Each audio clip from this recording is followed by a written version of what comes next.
बड़ी यूनिट है ऑर्डिनेंस में। और सरकार ने जो यूनिफाइड पेंशन स्कीम का जो मसौदा पेश किया है तो उसमें भी कई कमियां हैं, कई खामियां हैं, खास करके वॉलंटरी रिटायरमेंट के मामले में उसी दिन से पेंशन की। और फिर दूसरी है जो कर्मचारी का अभी भी 20% की जो एक तरीके से सरकार द्वारा हड़प नीति के तहत वो हड़पा जा रहा है, उस पैसे की जब तक वापसी नहीं होती, मतलब बिना कर्मचारी को अंशदान निकालने के बाद बिना घटे 50% पेंशन का जब तक प्रावधान नहीं होता, जब तक वॉलंटरी रिटायरमेंट के दिन से पेंशन की शुरुआत नहीं होती, तब तक हम लोग यूनिफाइड पेंशन स्कीम को स्वीकार नहीं करेंगे।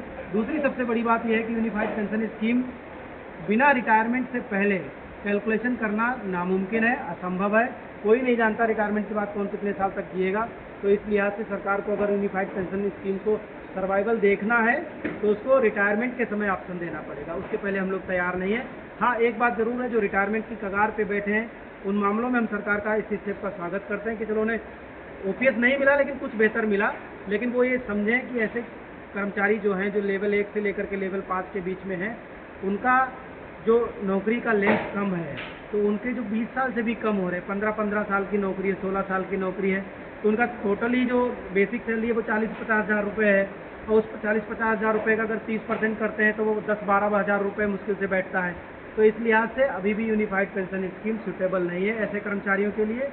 छोटे लेवल के कर्मचारी हैं, उनकी बेसिक पेंशन बहुत कम है, यूनिफाइड पेंशन स्कीम में भी अभी उनकी जीविका को चलाने के लिए वो पेंशन उपयुक्त नहीं, इसलिए हम यूनिफाइड पेंशन स्कीम के खिलाफ खड़े हैं। ये संदेश यहाँ से भेजना चाहते हैं माननीय मोदी जी को भी और पूरी सरकार को कि अभी आपने जो ब्यूरोक्रेट्स के कहने पर जो इस पेंशन का जो पैकेट आपने घुमाया है वो कैपेबल नहीं है, सुटेबल नहीं है, इसमें अभी बदलाव की ज़रूरत है। वो जब तक आप बदलाव नहीं करेंगे हम इसको स्वीकार करने वाले नहीं हैं। कृपया हमारे चैनल जबलपुर दर्पण जेडी न्यूज को सब्सक्राइब करें व आई बेल को दबाना न भूलें ताकि हम आपके लिए लगातार शहर से जुड़ी खबरें आप तक पहुंचाते रहें।